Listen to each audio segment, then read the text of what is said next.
I think it's sound science that manatee population has been growing. However, whether or not the threats they face every day and in these large ways are controlled, they're not controlled. And they can very well get much worse going forward. So we have to be very diligent about keeping those protections in place. One thing that's been talked about is the fact that we have more manatees than we have for the last, probably 30 years that anyone's been paying attention. I think everyone's excited about that. Everyone acknowledges that.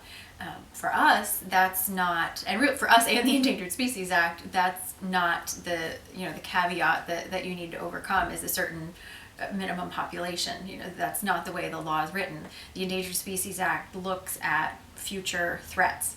And so when we talk about these things like future power plant closures, we talk about protecting our springs. We talked about the fact that Florida, development is showing no signs of slowing down. There's increasing pressure again, for our coastlines and for waterfront development, and certainly there are going to be more people coming to recreate on the water, and so threats from boats are not going to go away.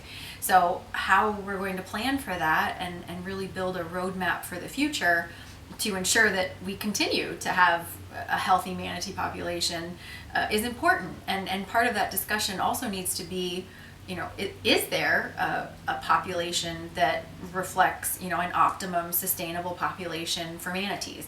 Is there a numerical target that we should be trying to reach?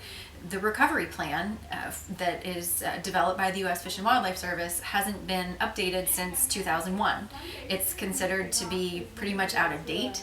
The population recovery benchmarks that are in there have been found not to be really valid to show sufficient population growth. And even though the service isn't relying on those during this current proposal, in reality, there's nothing in writing. They have a plan and they're not even following it because they've acknowledged that it's outdated. So we would be a lot more comfortable with seeing the recovery plan updated, having plans to tackle some of these huge issues and really, sitting down and thinking about what do we think the future is going to look like for manatees in 30, 40, 50, 100 years, and knowing that what that future looks like has a lot to do with the decisions that all these people need to make in the weeks and months and years to come. When you think about, an imminent threat of extinction, if we don't all get together and make good choices and come up with a good plan, we still think there is a pretty significant threat of extinction.